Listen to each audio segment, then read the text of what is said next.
సొలొమోను రాసిన ముత్యముల వంటి సామెతల నుండి 24వ అధ్యాయం 18వ వచనం చదువుకుందామా. యెహోవా అది చూసి అసహించుకొని వాని మీద నుండి తన కోపము త్రిప్పుకొనునేమో. దుర్మార్గులను చూచి నీవు వ్యసనపడకము, భక్తిహీనుల ఎడల మచ్చరపడకము.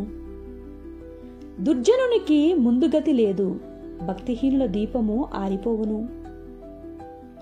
నా కుమారుడా, యెహోవాను గనపరచుము, రాజును గనపరచుము, అలాగు చేయని వారి జోలికి పోకుము. అట్టి వారికి ఆపద హఠాత్తుగా తటస్థించును, వారి కాలము ఎప్పుడు ముగియునో ఎవరికి తెలియను. ఇవియు జ్ఞానులు చెప్పిన సామెతలే, న్యాయము తీర్చుటలో పక్షపాతము చూపుట ధర్మము కాదు.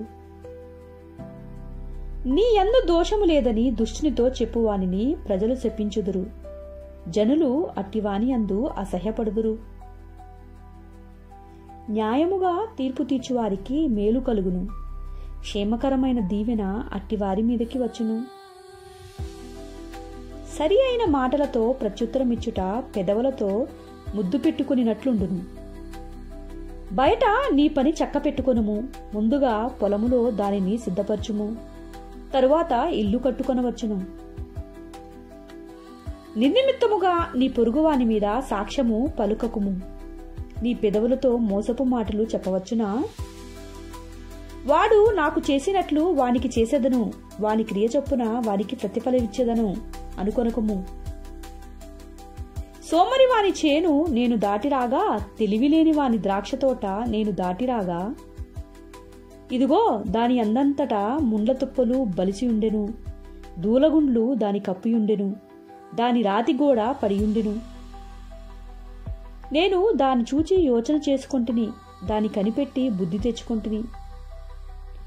ఇంక కొంచెము నిద్ర, ఇంక కొంచెము కునుకుపాటు, పరుండుటకై ఇంక కొంచెము చేతులు ముడుచుకొనుట, వీటి వలన నీకు దరిద్రత పరిగెత్తి వచ్చును, ఆయుధస్తుడు వచ్చినట్లు లేమి నీ మీదకి వచ్చును.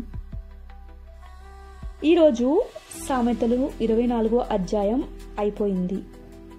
మీ అందరికీ ఇది చదివేటప్పుడు ఏదైనా తప్పులు ఉన్నచో దయచేసి క్షమించగలరు. ఇకపోతే ఈ ఛానల్ని వీలైతే సబ్స్క్రైబ్ చేసుకోండి. ఆల్రెడీ చేసుకుని ఉంటే మీ తెలిసిన వారికి షేర్ చేయండి. లైక్ అండ్ కామెంట్ చేయటం మర్చిపోకండి. ఉంటాను. ఇట్లు మీ అనుశ్రీ మెండు. Thank you.